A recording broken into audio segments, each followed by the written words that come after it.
Finally चाइनामा चाहिँ Redmi Note 9 बल्ल lunch भएको छ। Redmi Note 9 4G, Note 9 5G, त्यसैगरी Note 9 Pro 5G गरी तीनटा भेरिएन्ट Note 9 सिरिज लन्च बल्ल गरेको छ चाइनामा चाहिँ। आज चाहिँ यस भिडियोमा चाहिँ Redmi Note 9 4G अनि त्यसैगरी Redmi Note 9 5G को बारेमा कुरा गर्ने छौँ भने Note 9 Pro 5G को बारेमा चाहिँ छुट्टै भिडियो बनाउने छु। Note 9 4G चाहिँ अब अरु कन्ट्रीमा त गइसक्यो, तर सेम मोबाइल चाहिँ रहेको छैन। Redmi Note 9 झैनै चाहिँ रहेको छैन चाइनाको आज लन्च भएको चाहिँ।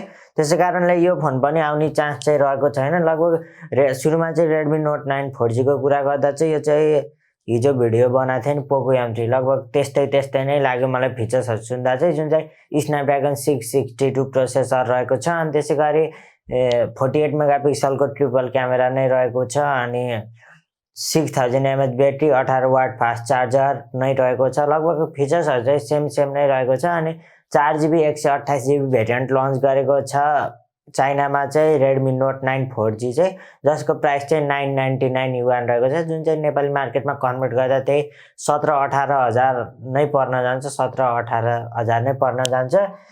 तर यो चाहिँ अब Redmi Note 9 4G भनेर चाहिँ नेपालमा त आउन अलि मिल्दैन नि, त्यसै कारणले Note 9 4G चाहिँ आउँदैन होला। त्यसै कारण यो भिडियोमा चाहिँ मेन Note 9 4G भन्दा पनि Note 9 5G कै बारेमा कुरा गर्ने छौँ। Note 9 4G को पनि कुरा गरि नै हाल्यो। Snapdragon 662 अनि 6000 mAh battery, 18 watt fast charger, 48 megapixel triple camera अनि त्यसैगरी फ्रन्टमा 8 मेगापिक्सल नै रहेको छ, जसको प्राइस चाहिँ 999 युआन, जुन चाहिँ अन्डर 20000 चाहिँ नेपाली मार्केटमा चाहिँ Note 9 4G भनेर चाहिँ आउन Poco M3 नै भनेर आउँछ होला। यतिको फिचर्सहरु हेर्दा चाहिँ त्यो चाहिँ नेपाली मार्केटमा चाहिँ आउँदैन। अब चाहिँ Redmi Note 9 5G को कुरा गरौँ। Note 9 5G को चाहिँ अब मेन हाइलाइट भनेकै 5G भयो हैन, एउटा भनेको चाहिँ, नत्र त्यस्तो हाइलाइटेड फिचर्सहरु चाहिँ रहेको छैन Note 9 5G मा चाहिँ। Note 9 Pro 5G मा चाहिँ कडा फिचर्सहरु नै रहेको छ। यसमा चाहिँ अब मेन सुरुमा चाहिँ डिस्प्लेको कुरा गर्दा चाहिँ 6.5 इन्चको IPS फुल एचडी डिस्प्ले पाउन सक्नुहुन्छ। नर्मल 60 हर्ज रिफ्रेश रेट नै रहेको छ अनि त्यसैगरी फ्रन्ट ब्याकमा चाहिँ गोरिल्ला ग्लास 5 को प्रोटेक्सन पाउन सक्नुहुन्छ अनि पन्च होल क्यामेरा नै पाउन सक्नुहुन्छ। लगभग 90 हर्ज 120 हर्ज दिन्छ कि झैं लाग्थ्यो Note 9 5G मा, तर दिएन। 60 हर्ज नै नर्मल 60 हर्ज रिफ्रेश रेट नै रहेको छ। अनि त्यसैगरी अब यसको डिजाइनको कुरा गर्दा डिजाइन पनि भनि नै हाले। फ्रन्ट ब्याकमा चाहिँ गोरिल्ला ग्लास 5 को प्रोटेक्सन रहेको छ, ग्लास बडी नै पाउन सक्नुहुन्छ।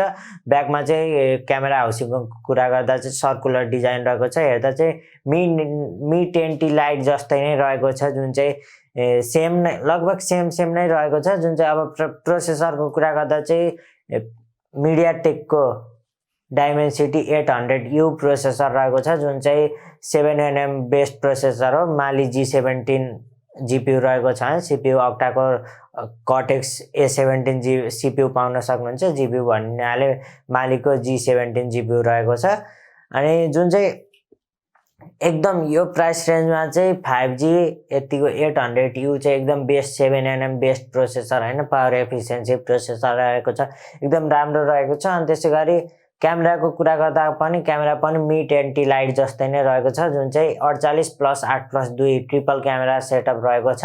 48 मेगापिक्सल मेन क्यामेरा भयो भने 8 मेगापिक्सल अल्ट्रा वाइड, 2 मेगापिक्सल चाहिँ डेप्थ सेन्सर रहेको छ। त्यस्तो झ्याउलाउने म्याक्रो स्याक्रो चाहिँ दिएको छैन, दिनुभन्दा नदिनु नै ठिक नै छ हैन।